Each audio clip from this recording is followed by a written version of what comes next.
Covering when a 1031 exchange destroys a deferred sales trust. Now, we're here. We love Deferred Sales Trust, Capital Gains Tax Solutions, but we also love the 1031 exchange when you can find a deal. So what are the main ways to know when to use a 1031 exchange? Well, there's a couple, right? There's when you have a value add property, right? When it fits your lifestyle or your stage of building wealth, and or when you're looking at a deal maybe that's not quite as big of a gain. And so let's start with the first one, which is value add property. This is the most important thing. In fact, we just closed a deal for our client. We're also a multifamily brokerage team here in Sacramento. And so the client was selling a 12-unit apartment complex in Auburn, California. For those who know who Auburn, it's just outside of Sacramento, about 35 minutes. It's a nice town. And this particular property sold for about $1.75 million. And he was looking at a deferred sales trust as his first option until he found a deal in San Francisco that was a value add off-market opportunity just a couple blocks from his office. So not only was it value add in that he could go in immediately and increase the value by what's called forced depreciation, right? Improving the property, doing full renovation, and increasing the rents. But number two, he could also rent out the top unit as well, and it was closer to his office. So it's a lifestyle thing as well, where it's close to his office. It's close. It's a good value add opportunity, and then he can also create a cool environment with a retail on the bottom. So it's basically a retail with apartments on top, retail on the bottom space that he's already done this, by the way. And he's in San Francisco. He lives and breathes and owns real estate for many, many years. He's an architect. Like, all of the things line up. He's got all of the scale, all of the relationships. It's right there. And so these are when 1031 exchanges can be home runs, when you can be so hands-on that you lower the risk of failing, right? You lower the risk of failing. And when you know the market so well that you're getting a great opportunity, no matter what market you're in. And we're recording this video right now, and it's late September 2022, and we're looking at rising interest rates and really a changing environment, but it speaks to the ability to do a 1031 exchange to defer capital gains tax, roll it into another deal, as long as the deal makes sense. And you can always find a deal that makes sense if you are in tune with the market, right? If you have the relationships locally, and you also have the passion and the drive to build on something or improve something. Okay, so that's really the number one thing is the value add component. The next thing could be when the deal is just not big enough, right? So if you have a deal that you can 1031 exchange from instead of a deferred sales trust, meaning that the gain isn't big enough, we found that unless you have $1 million net proceeds, $1 million gain, the deferred sales trust doesn't make sense. And so you want to use the 1031 exchange because you have an opportunity to not only still defer the tax, and it's very inexpensive. It's around $1,000 or so to do an exchange versus the ongoing fees with the deferred sales trust and the new trustee, which is our role. So if you can decrease those complications, right? You can lower the cost and you can find a deal, then that is great. Now remember, 1031 exchanges only work for investment real estate. It doesn't work for primary homes or businesses or cryptocurrency, whereas the deferred sales trust works for any asset type, including those three, also investment real estate.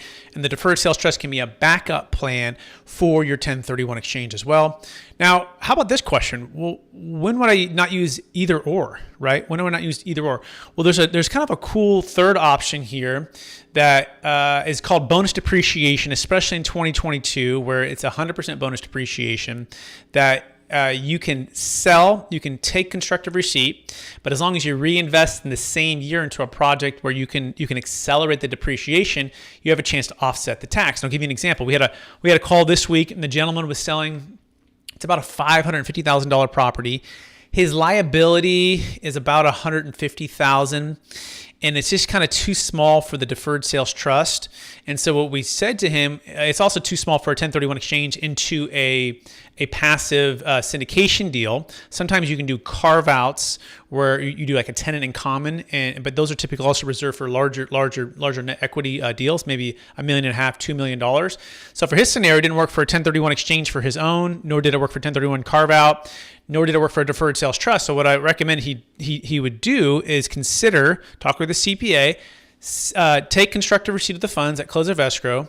So he's going to be owing the tax, but he immediately invests those all of the funds or a portion of the funds back into a passive multifamily syndication deal in Texas, where they're going to exercise bonus depreciation, where he's probably going to be able to offset 40 to 50 cents of every dollar that he invests is going to come back, and it could offset that about $150,000 in capital gains tax liability. So this is called cost segregation, bonus depreciation, but it's not using a 1031 exchange. It's not using a deferred sales trust.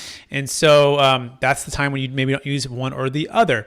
I guess another time would also be if you have some loss, right? We've had deals where someone might have a $3 million gain, but come to find out they had about $1.5 million loss that was in a previous year.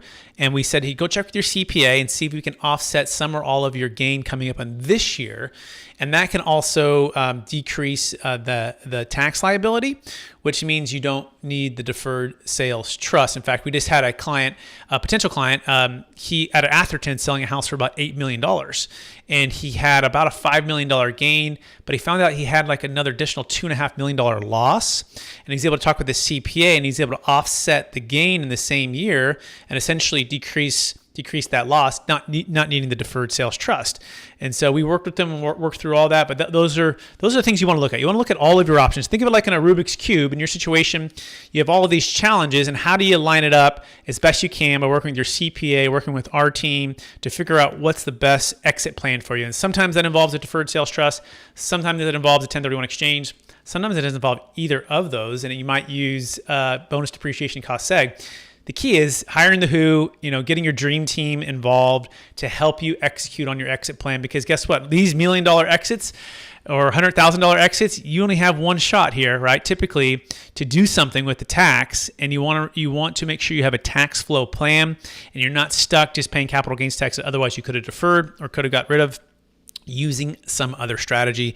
Hey, if we can help you with clarifying any of this, because this is a lot to take in one video, go to capitalgainstaxsolutions.com, apply for a no-cost consultation, download our free ebook, check out our free mastermind on Fridays where we take live deals and we break them down. Then also check out the new book that's coming out, Building a Tax Deferred Exit Strategy, where we have some amazing people like Kevin Harrington from Shark Tank and other financial advisors and multifamily syndicators. So we so appreciate you watching this video. Please rate, review, subscribe. Please share this with someone who could be inspired and or helped with their exit planning. And we